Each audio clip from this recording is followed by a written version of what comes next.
Donc, dans cette vidéo, on va faire la correction d'un exemple de contrôle numéro 1. Donc, pour les élèves de première année, bac sciences expérimentales pour l'année scolaire 2023 et 2024. Donc, on va débuter par l'exercice numéro 1.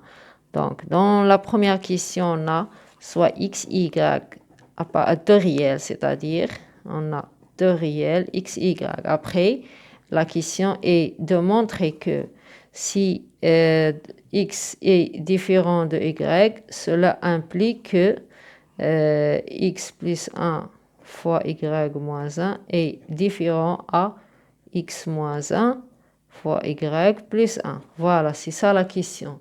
Donc, c'est de montrer que si x est différent de y, cela implique que x plus 1 fois y moins 1 est différent de x moins 1 fois y plus 1. Donc, ça, est sous la forme P implique Q. Donc, si on nomme cette expression P et la deuxième par l'expression Q. Donc, la question est de montrer que P implique Q. Donc, qu'est-ce qu'on va utiliser pour montrer cette question? C'est qu'on va utiliser le raisonnement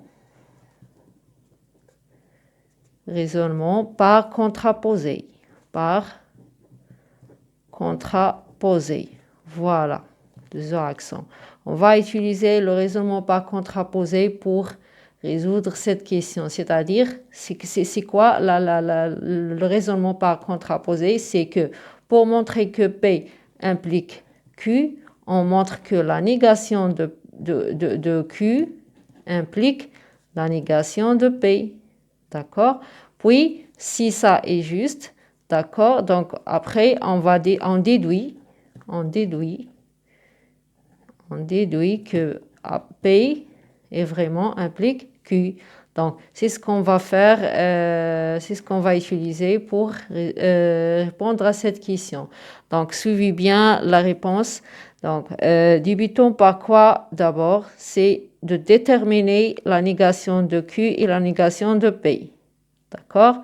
Donc, la négation de P, ça c'est P. L'expression P, c'est x différent de y. D'accord? Donc, la négation de P, c'est quoi? Ou bien P bar. Donc, on le nomme négation de P ou bien P bar. C'est la même chose. Cela implique... Cela veut dire que c'est la négation de l'expression. Donc, la négation de P, c'est que x égale à y. Puis, on a Q. Q, c'est quoi? Q, c'est x plus 1 fois y moins 1, différent de x moins 1 fois y plus 1. D'accord? La négation de Q, c'est quoi? C'est que x plus 1 fois y moins 1 est égal à x moins 1 fois y plus 1. D'accord? Donc, pour utiliser le raisonnement par contraposé, c'est-à-dire quoi? C'est-à-dire, on doit montrer que la négation de Q donne négation de P. On écrit d'abord l'implication, cette implication, c'est-à-dire négation de Q, qui est quoi? Négation de Q, c'est quoi? C'est que x plus 1 fois y moins 1 est égal à x moins 1, y plus 1. Implique négation de P, c'est x égale à y. C'est-à-dire, on doit montrer cette implication. Négation de Q donne négation de P. Négation Q donne négation de P. Pour déduire que P implique Q. D'accord? C'est ça le principe de ce raisonnement. Donc, on débute par ça, puis arriver à la négation de P, à x égale à y. Donc, on débute par la négation de Q, c'est-à-dire que x plus 1 fois y moins 1 égale à x moins 1 fois y plus 1 implique quoi? Donc, on fait le développement pour avoir un résultat. Donc, x fois y, puis x fois moins 1, 6 moins x, puis plus y moins 1 égale x fois y plus x et moins 1. Plus x moins y et moins 1. Voilà. Donc ici, ça se répète, x fois y. Puis on a moins x ici, moins x, c'est-à-dire on remet 2x ici, puis égal à 2y. Et le moins 1, c'est-à-dire que cela implique que x égale à y, ou bien y égale à x, la même chose. Donc on est arrivé à ça, c'est quoi? C'est la négation de P. Donc on est arrivé au résultat. Donc on a trouvé que la négation de Q implique que négation de P. Cela veut dire quoi? D'après le raisonnement par contraposé, donc on déduit alors que P implique Q. P implique Q. C'est-à-dire quoi? C'est-à-dire que pour x, y appartiennent à R carré, si x est différent de y, cela implique que x plus 1 fois y moins 1 doit être différent à x moins 1 fois y plus 1. D'accord? Voilà, on a répondu à la première question et on passe à la deuxième. Donc, dans la deuxième question, c'est demandé de montrer que quel que soit x appartient à R, alors x carré plus 2 est différent à 0. En utilisant raisonnement par absurde. Donc, par absurde, c'est déjà indiqué le type de raisonnement qu'on doit utiliser.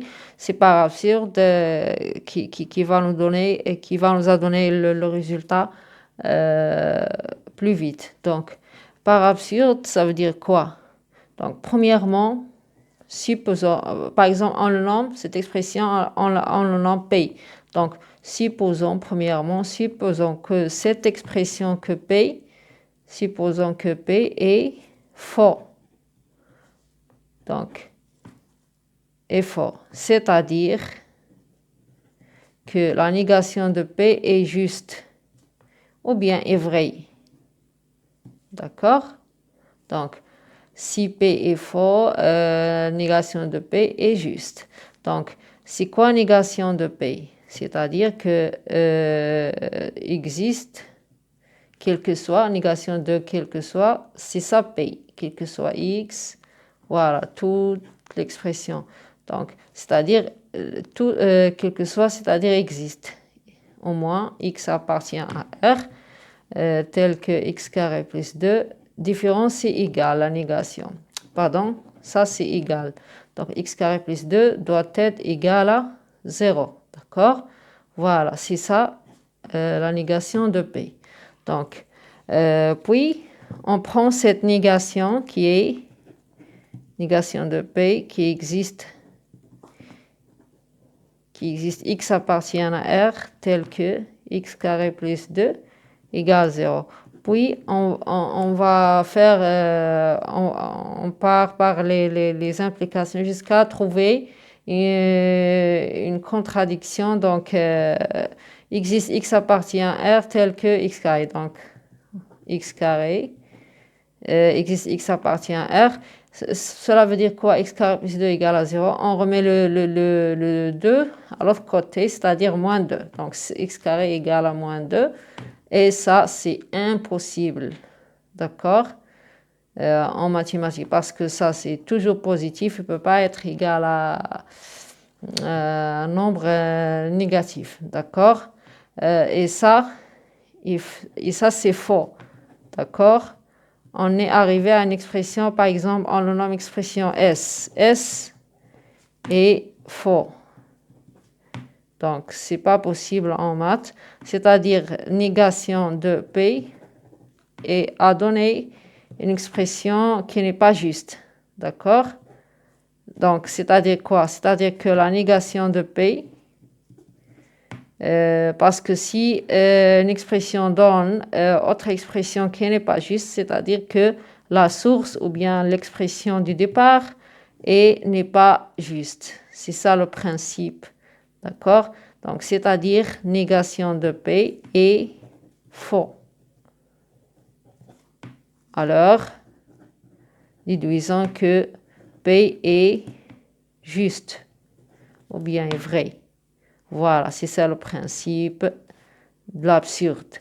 Donc, alors, c'est-à-dire que quel que soit x appartient à R, x carré, on ajoute 2 est différent toujours à 0. Voilà. Donc, on a fini la réponse pour la deuxième question et on passe à la troisième. Donc, dans la troisième question, c'est demandé de montrer que, donc montrant que par récurrence, donc en utilisant raisonnement par récurrence, que, donc, quel que soit n appartient à n, d'accord?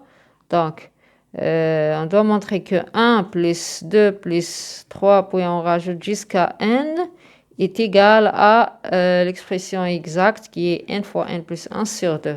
Le dernier nombre fois le même nombre plus 1, on ajoute 1, puis on divise sur 2. Voilà. C'est-à-dire, si on nous demande de calculer de 1 à 100, on fait 100 fois 100 plus 1 sur 2. Voilà le résultat vite. Donc, ça, c'est une bonne méthode qui est juste et intelligente méthode pour montrer ce genre de choses, d'accord? Donc, mais pourquoi, on doit montrer pourquoi ça exactement est égal à l'expression, pourquoi ça est égal exactement à cette expression, voilà. Donc, en utilisant raisonnement par absurde pour montrer la cause, pour montrer pourquoi cette somme égale exactement à cette expression. Voilà, donc ici on écrit, suivez bien comment je vais faire la démonstration par récurrence. Donc par récurrence, on écrit, donc ici exactement, quel que soit n appartient à n étoile. Par exemple, on a débuté par 1. Voilà, donc par récurrence, on doit tester si cette expression ou bien cette égalité est juste pour un certain nombre de n, par exemple. On écrit pour n égale à 1. D'accord? Donc, pour n égale à 1, on a ici, par exemple, 1 fois 1 plus 1 sur 2. C'est 2 sur 2 qui est 1. Et l'autre côté, c'est aussi 1. Voilà, ici, on a trouvé 1. Voilà. Et l'autre côté, c'est déjà 1. On est commencé par 1, c'est le 1. Donc, voilà. Donc, l'égalité est juste et vérifiée en cas de 1. En cas de n égale à 1. Donc, on peut prendre deuxième nombre aussi. Donc, pour n égale à 2, on peut suffire par ce nombre ou bien prendre au moins 2. Donc, pour n égale à 2, on a donc 2 fois 2 plus 1 sur 2 qui est 3 fois 2, 6 sur 2, c'est 3. Donc voilà, et aussi si n égale à 2, c'est-à-dire on est allé jusqu'à 2. Donc 1 plus 2, c'est 3. Voilà, l'autre côté aussi c'est 3. Voilà, on a l'expression, bien l'égalité est déjà juste. Donc l'expression, ici par exemple, on nomme cette expression P de n. Donc ici, on est vérifié si l'expression est juste pour n égale à 1, c'est-à-dire P1 est vrai et juste. On est vérifié que si P1 est juste pour n égale à 1, c'est-à-dire P1. Donc ici, pour n égale à 2, c'est-à-dire P2 est juste ou bien vrai. D'accord? Ici, on doit montrer que l'expression, ou bien, voilà, que la relation est juste pour Pn. Donc, ici, on fait, voilà, ça c'est une seule étape. Voilà, on passe à la deuxième étape qui est ici on écrit soit n appartient à r. Donc, on passe à la supposition. Donc, supposons que Pn est juste ou bien vrai. D'accord? Juste. Donc, supposons que Pn, c'est-à-dire l'expression qu'on nous demande de montrer, est juste. Déjà juste. On suppose qu'il est juste. D'accord? Donc, puis, on montre que Pn plus 1 est juste. D'accord? Donc, Puis on montre que Pn plus 1, si on va jusqu'à n plus 1, on ne s'arrête pas à n, on s'arrête jusqu'à n plus 1. Donc, écrivons d'abord Pn plus 1. Pn plus 1, c'est quoi? Pn plus 1, c'est-à-dire 1 plus 2 plus 3 plus jusqu'à n, mais jusqu'à n plus 1. On ajoute autre nombre qui est devant n, qui est n plus 1. Puis ici, le dernier nombre qu'on fait ici, donc c'est-à-dire n plus 1 à la place de n. Puis aussi à la place de n qui est ici, on met n plus 1. N plus 1, puis le 1 qui est déjà, donc plus 1. Le tout sur 2 ici. On simplifie ici, n plus 1 fois n plus 1 plus 1, c'est-à-dire 1 plus 2, d'accord, sur 2. Voilà, c'est ça ce qu'on doit montrer. Si Pn plus 1, que Pn plus 1 est juste, c'est-à-dire ça égale à ça. Voilà. Donc, et ce type de question est une égalité, c'est-à-dire on doit débuter par une partie, on arrive à la deuxième. Donc, par exemple, on débute par ça. On écrit, on a 1 plus 2. 1 plus 2 plus 3 plus jusqu'à n, puis n jusqu'à n plus 1 égale. Ça seulement égale à combien? Et il est déjà là. Ça, c'est, on a supposé que Pn est juste, c'est-à-dire que ça égale à ça. Donc, on remplace tout ça de 1 à n par quoi? Par n fois n plus 1 sur 2. Voilà. C'est ça l'astuce. Donc, n fois n plus 1 sur 2. C'est déjà remplacé. Puis, plus le n plus 1. Puis, on calcule. Donc, n plus 1. On continue à calculer. Puis, plus 2 fois n plus 1. D'accord? Calcul normal. Donc, développement, ça donne n carré. Non, on ne va pas développer l'expression, mais on va factoriser par n plus 1 parce que le développement, il va pas donner un résultat, mais on fait la factorisation par n plus 1. Donc, n, puis le 2.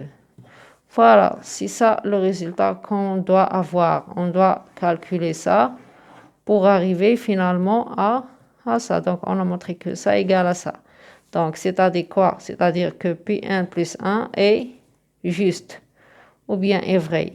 Alors, on écrit d'après le principe, le principe de récurrence, d'après ou bien raisonnement par récurrence, d'après le raisonnement par récurrence, d'après le raisonnement par récurrence, alors, Pn est juste. C'est-à-dire quoi? C'est ça le principe de récurrence. Donc voilà, c'est-à-dire quoi? C'est-à-dire quel que soit n appartient à n, 1 plus 2 plus 3 plus jusqu'à n égale à n fois n plus 1 sur 2. C'est-à-dire, on est montré que, c'est-à-dire ça, c'est l'expression Pn. C'est-à-dire, on est montré que Pn plus 1 est juste, alors on revient à Pn, on dit que le Pn est juste. Voilà, on a fini par l'exercice numéro 1 et on passe à l'exercice numéro 2.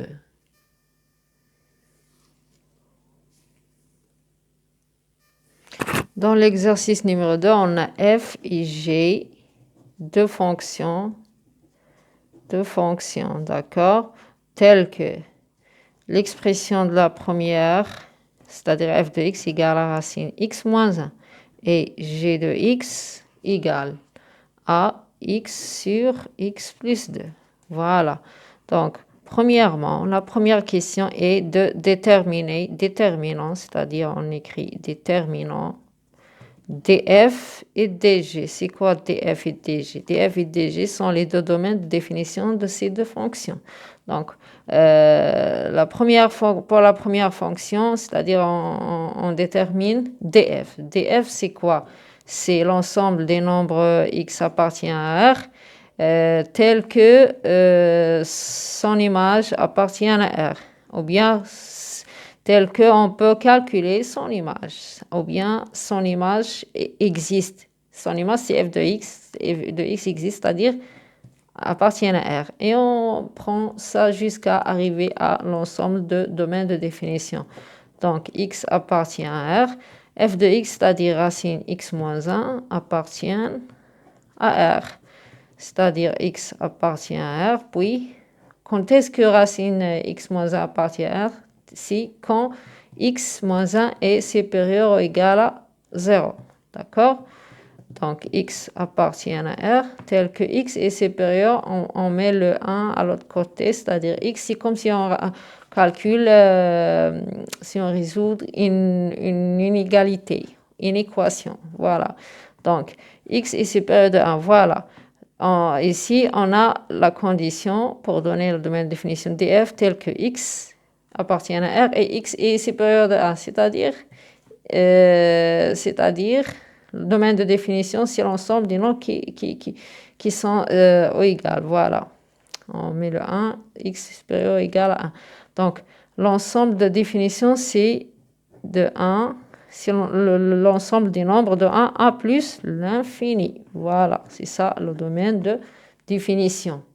Voilà, parce que si on représente l'ensemble sur une droite numérique, on a x supérieur de 1. X supérieur de 1, c'est-à-dire la partie concernée est la voilà. Puis, on a x appartient à R, c'est-à-dire l'ensemble des nombres. Et l'intersection de ces deux parties, c'est l'intervalle de 1 à plus l'infini. Voilà, c'est ça le domaine de définition de la fonction. Ça, c'est plus l'infini. De la fonction f. Donc, c'est l'intervalle de 1 à plus l'infini. Donc, on passe à déterminer l'ensemble de définitions de la fonction g. L'ensemble de définition de la fonction g est l'ensemble des nombres appartiennent à R tel qu'on peut calculer son image, c'est-à-dire g de x appartient aussi à R. Voilà. Donc, x appartient à R. G de x, c'est quoi? On remplace g de x, c'est x sur x plus 2 appartient à R. Voilà. Donc, x appartient à R. X sur x plus 2 appartient à... Quand est-ce que cette expression appartient à R? C'est-à-dire quand x plus 2 doit être différent à 0. Voilà. Donc, ça donne que x appartient à R tel que x est différent, on met le 2 à l'autre côté, x différent de moins 2. Voilà, donc dg et l'ensemble du nombre appartient à R tel que x appartient différent de moins 2, c'est-à-dire l'ensemble R privé du nombre moins 2. Ou bien on peut l'écrire sous forme d'intervalle, c'est-à-dire de moins l'infini à moins 2 privé. Donc, ouvert ici, puis ouvert, moins 2a plus l'infini. Voilà, c'est ça dg. Voilà, c'est ça les deux ensembles de définition, ou bien domaine de définition de ces deux fonctions f et g. Voilà. Donc, on passe à la deuxième question. Donc, à la deuxième question, petit a, étudiant les variations de la fonction f sur l'intervalle 1 à plus l'infini, puis donner son tableau de variation. Donc, étudiant les variations de la fonction. Pour étudier les variations des fonctions, on calcule d'abord le taux de variation de la fonction. Donc, entre deux paramètres. D'accord? Donc, ici, on écrit soit x, y, de l'intervalle de nombre ou bien de réel de l'intervalle qui appartiennent à l'intervalle 1 plus l'infini. Voilà, on écrit comme ça. Puis en calculant, on écrit ici, calculons le taux de variation de f. Voilà, le taux de variation de f, tf, entre x et y égale. La relation est f de x moins f de y sur x moins y, ou bien le contraire, f de y moins, on calcule f de y moins f de x sur y, le même ordre ici, on met f de y moins f de x, on écrit ici y moins x, voilà. Donc, on utilise celle-ci, donc on a f de x, c'est quoi? F de x, c'est racine x moins 1, moins racine y moins 1 sur x moins y, d'accord? Donc, pour trouver un résultat, on ne peut pas laisser l'expression telle qu'il est, mais on doit faire une modification ou bien un changement. Donc, le changement qu'on doit faire ici, c'est de multiplier par le conjugué de cette expression. Si on multiplie en haut et en bas, d'accord? Donc, on fait ici égal pour trouver l'espace. Donc, on écrit même expression, moins racine y moins 1, donc sur x moins y. Voilà ce qu'on a. Mais on multiplie en haut et en bas le conjugué de cette expression. Donc le conjugué de cette expression, c'est x moins 1 plus. Ici c'est moins, ici on met plus. Y moins 1. Voilà. On multiplie par même expression en haut et en bas. Moins 1, puis plus racine y moins 1. D'accord? Donc, on continue le calcul. Donc, ici, c'est comme si, sous la forme A moins B, et puis A plus B. Donc, quand on a A moins B fois A plus B, A moins B fois A plus B, c'est-à-dire le résultat, ou bien le développement, c'est A carré moins B carré. Donc, ça, c'est ça au carré. Ça donne, on enlève le racine, ça donne X moins 1. Puis, moins y moins 1 au carré, c'est-à-dire y moins 1. D'accord? Donc, puis, on a le x moins y, donc fois racine x moins 1. Regardons ici, donc x moins 1 plus racine y moins 1. D'accord? Ici, on a x moins 1 moins y moins 1. Si on développe, on a le moins 1 et puis plus 1. Ça c'est déjà parti, donc, mais ça reste x moins 1. X moins y, ça reste x moins y. Voilà, la simplification de ça, c'est le résultat x moins y. Puis, on a en bas x moins y fois racine x moins 1 plus racine y moins 1. Donc, on a une expression qui se répète en haut et en bas. Donc, ça reste en haut 1. Puis, l'expression racine x moins 1 plus racine y moins 1. Voilà, c'est ça le taux de variation de la fonction. C'est ça T de f entre x et y. Donc, on doit avoir le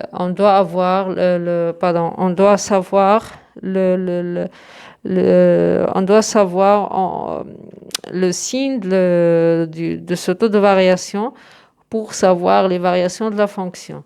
Donc, ça, c'est positif directement et positif. Donc, le taux de variation est strictement positif. Donc, TF entre x et y est strictement positif. Qu'est-ce qu'on déduit? On déduit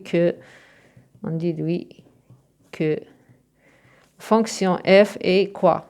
Sa monotonie, ses variations est strictement croissante. Strictement croissante, parce que le taux est strictement positif. Donc, strictement croissante. Sur quoi? Sur l'intervalle 1, c'est ça domaine de définition. Sur l'intervalle 1 plus l'infini. D'accord?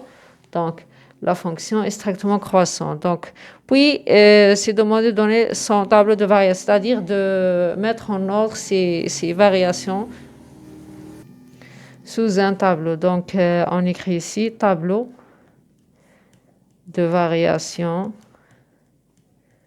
de la fonction f, ou bien de f, simplement. Donc, ici, on écrit x, puis t, tf entre x et y, puis la fonction f, d'accord? Donc, On a ici, on met le domaine de définition de la fonction, c'est de 1 à plus l'infini. Donc, on a le taux est positif, taux de variation, donc la fonction est strictement croissante. L'image de 1 est déjà 0. Donc, f de 1, c'est-à-dire racine 1 moins 1, c'est 0. Donc, c'est 0. La fonction est croissante strictement. Donc, on passe à la question petit b. Étudions les variations de la fonction g. Donc, étudions les variations de la fonction g sur les deux intervalles moins l'infini moins 2, etc. Donc, pour étudier les variations de la fonction, c'est-à-dire soit on prend aussi deux nombres, soit x et y, ou bien a et b, l'intervalle, premièrement de l'intervalle, on les prend de l'intervalle, du premier intervalle qui est moins l'infini moins 2, puis on les prend du deuxième intervalle. Donc, d'abord, on doit calculer le taux de variation de la deuxième fonction, Tg, entre x et y. Donc, c'est quoi? C'est-à-dire g de x moins g de y sur x. C'est la même chose qu'on a fait avec la fonction f. Donc, on continue ici le calcul. G de x, c'est quoi? G de x, c'est-à-dire x sur x plus 2. D'accord? Donc, parce que la fonction g est d'expression g de x, c'est x sur x plus 2. Voilà l'expression de la fonction. Donc, g de x, c'est x sur x plus 2, moins g de y, c'est-à-dire y sur y plus 2. Donc, y sur y plus 2. Puis, on a le x moins y en bas. X moins y. On continue ici. On continue le calcul. Donc, on a x moins y. Puis, ici, on fait la multiplication. C'est un calcul normal aussi. Donc, ça donne ici x fois y plus 2, puis moins y fois x plus 2. Voilà. D'accord? Donc, on continue, on fait. On a ici, voilà, on a ici sous la forme de tout ça, on le nomme par exemple A, et puis ça B. Puis tout ça est sur une expression, on le nomme C. Ça en maths, c'est-à-dire égal à A sur B fois 1 sur C. C'est ce qu'on va faire ici. On va écrire ça, tout ça qui est A, tout A, moins y fois x plus 2, puis sur A, B, C. D'accord? Sur B fois C.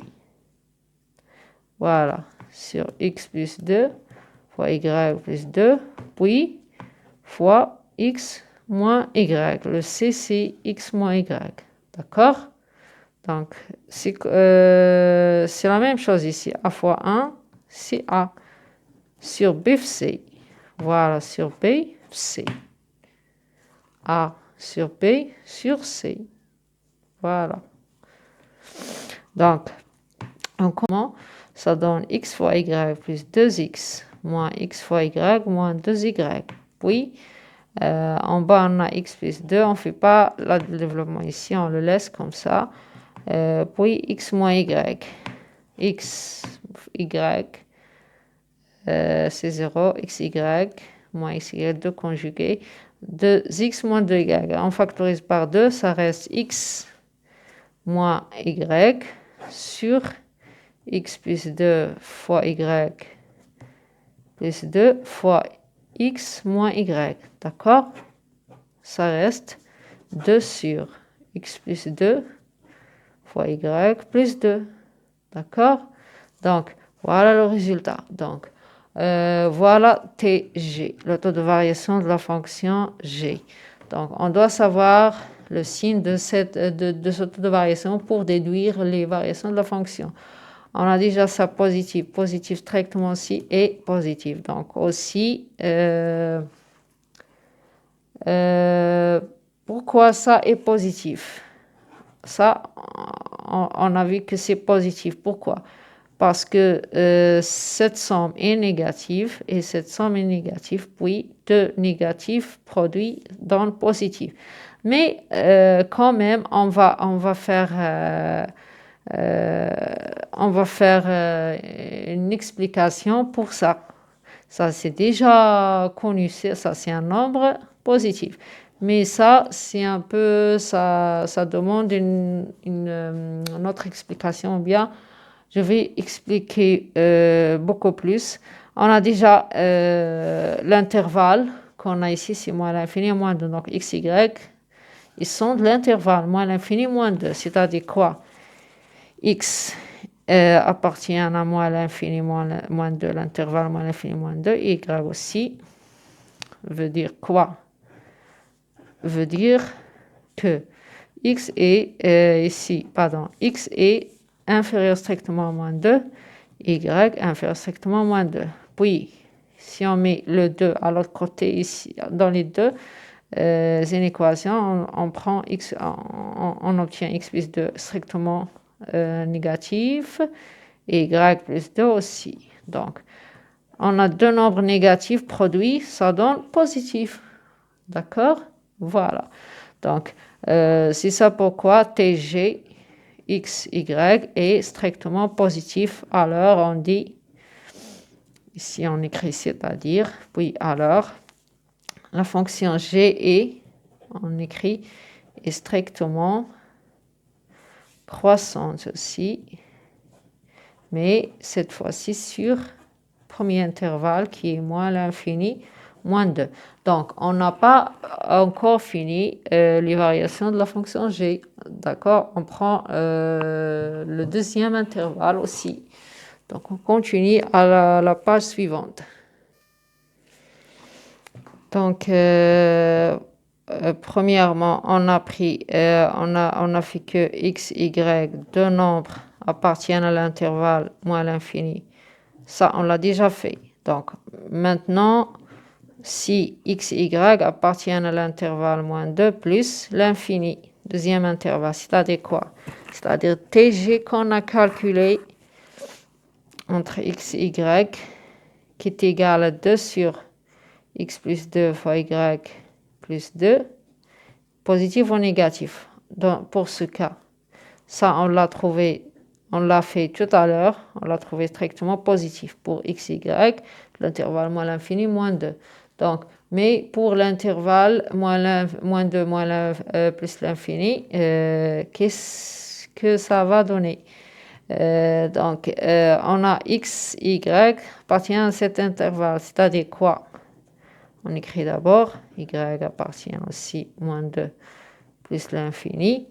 Veut dire quoi? Veut dire que x est supérieur strictement à moins 2, y supérieur à moins 2. Veut dire que x plus 2 strictement de 2, puis y plus 2 supérieur strictement. Donc, c'est-à-dire, si on prend deux nombres positifs, le produit est automatiquement positif aussi. Donc, positif, positif strictement, c'est-à-dire TG positif en ce cas.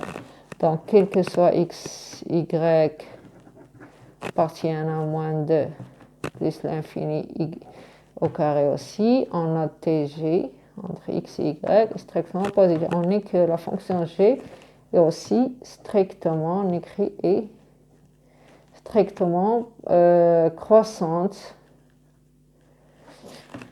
sur le deuxième intervalle qui est moins 2 plus l'infini. D'accord? Maintenant, on peut donner le tableau de variation de la fonction parce qu'on a fini d'étudier les variations. Donc, tableau de variation de la fonction g. Voilà. Donc, on écrit ici x, puis tg entre x et y, puis la fonction g. C'est la même chose qu'on a fait par la fonction précédente. Donc, on a ici, on met le domaine de les valeurs que x peut apprendre, c'est-à-dire le domaine de définition de la fonction g. Donc, c'est-à-dire moins l'infini, puis le moins privé de moins 2, toute la fonction. Donc, puis jusqu'à plus l'infini. Donc, le TG est positif dans les deux intervalles, c'est-à-dire la fonction est strictement croissante. Voilà, c'est ça le tableau de variation de la fonction G qu'on doit donner. Voilà. Donc, on passe à la troisième question. Donc, dans la troisième question, on a le petit a déterminant la fonction f rangée. Donc, on écrit la question déterminant la fonction, d'accord, la fonction f rangée. F rangée, c'est quoi? F rangée, c'est la composée de ces deux fonctions, la composée de f et g, de ces deux fonctions, f et g. Donc, comment on détermine le domaine de définition de la composée? C'est qu'on écrit df rangé égale x appartient à R tel que, d'accord?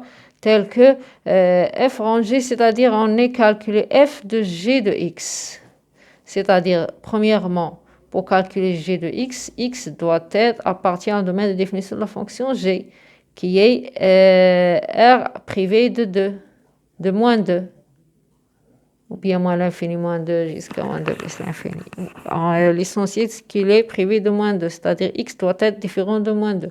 Et pour calculer f de g de x, c'est-à-dire g de x doit être appartient au domaine de définition de la fonction. Et voilà, c'est ça la définition, comment on détermine le domaine de définition d'une composite de fonctions. D'accord? Donc on continue ici jusqu'à trouver l'ensemble de domaines de définition de cette composée. Donc x appartient à R, x appartient à R privé de moins, c'est-à-dire x doit être différent de moins 2. Et g de x appartient à df, c'est-à-dire quoi? C'est-à-dire g de x doit être supérieur strictement à 1. C'est-à-dire, le domaine de définition de la fonction, c'est de 1 plus l'infini. C'est-à-dire, g de x doit être 1 plus l'infini, c'est-à-dire g de x doit être supérieur strictement à 1. Donc, on continue aussi. X différent de moins 2 et g de x supérieur strictement à 1, c'est-à-dire x sur x. Voilà, c'est ça g de x, l'expression. X sur x plus 2 doit être supérieur strictement à 1. Voilà. X appartient à R, c'est-à-dire x différent de moins 2. Et x sur x plus 2 doit être supérieur à 1. On l'écrit. C'est pas grave, on l'écrit encore. Donc, parce que je dois faire une explication ici pour trouver la condition. C'est-à-dire, ici, on a besoin de la valeur ou bien la condition de x pour que cette expression doit être supérieure à 1. C'est-à-dire, on fait un calcul ou bien changement sur cette expression pour trouver la condition de x. Donc, x sur... on s'arrête ici, on va travailler cette expression à part. On écrit, on a x sur x plus 2 supérieur strictement à 1. C'est-à-dire quoi? C'est-à-dire que x sur x plus 2 moins 1, on fait le 1 ici, supérieur strictement à 0. C'est-à-dire x plus 2 et x moins x plus 2. On fait le calcul. Donc, ça donne que x moins x c'est 0 et ça reste moins 2 sur x plus 2. Supérieur strictement à 0. D'accord? Donc, on teste cette expression est supérieure strictement à 0. Donc, on fait tableau de signes de cette expression. X moins l'infini, moins 2, plus l'infini. Ça doit être privé de moins 2. Donc, ici, moins 2, puis x plus 2, puis moins 2 sur x plus 2. D'accord? Donc, voilà. Ça, c'est privé de 2. Ici, c'est pas privé, c'est pas grave parce que expression normale. Ça, c'est négatif. Voilà. Donc, x plus 2 est positif ici, mais négatif ici.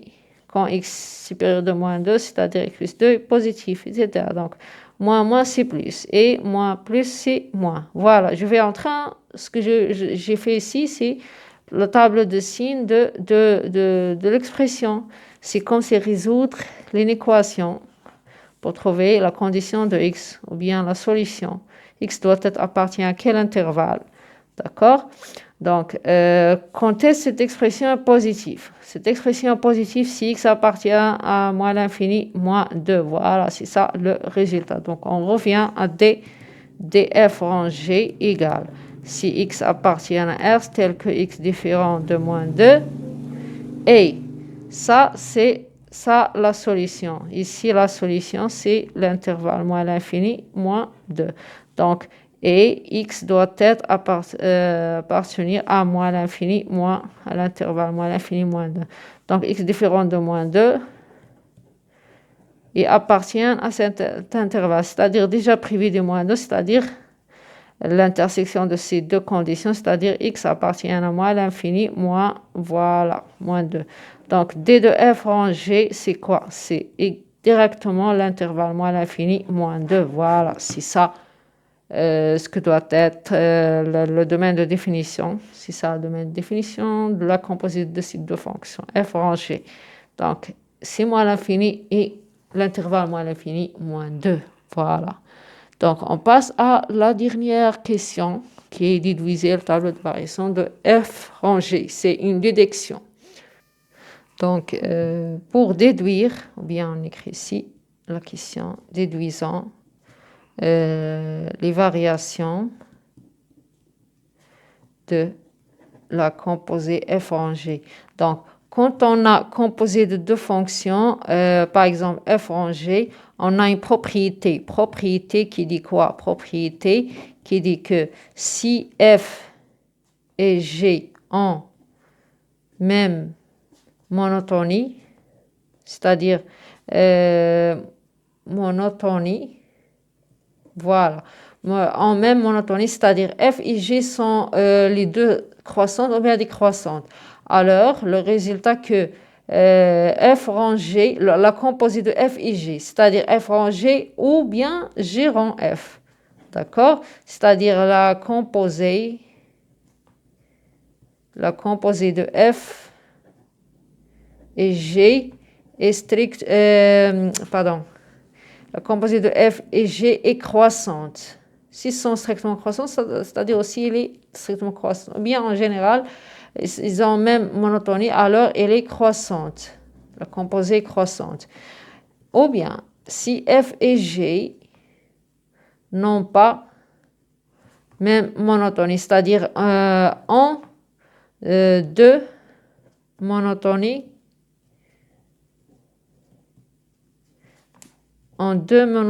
différentes. En deux monotonies différentes, même monotonie plurielle, donc en deux monotonies différentes, alors ça c'est un rappel seulement parce que ça c'est le cours, d'accord? Donc alors f rang g ou bien g rang f ou bien g rang f, c'est-à-dire la composée est décroissante, c'est-à-dire quand les deux fonctions ont deux différentes monotonies, c'est-à-dire une est croissante, l'autre est décroissante, c'est-à-dire la composée doit être décroissante. D'accord? Donc, dans notre cas, les deux fonctions, dans l'exercice, on a f et g en même monotonie. F est croissante et g est croissante aussi. Les deux fonctions sont croissantes. Strictement. Alors, f rangé, la composée de ces deux fonctions est aussi doit être strictement. Voilà, on a déduit la monotonie sans étudier le taux de variation de la composée. Donc, on a déduit la monotonie. Donc, est strictement croissante. Donc, on donne le tableau de variation. On donne le tableau de variation de f rangé, d'accord? Suivez bien comment je vais tracer le tableau. Donc, voilà, directement f rangé. On n'a pas trop de variation ici, c'est une déduction de ce tableau. Donc, on a domaine de définition de f rangé, c'est moins l'infini jusqu'à moins 2, privé de moins 2. On fait, quand une fonction est privée d'un certain nombre, on fait 2 barres ici. D'accord? Donc, on a positif, voilà, c'est déjà croissante. Voilà, et on a fini la correction de cet exemple de devoir numéro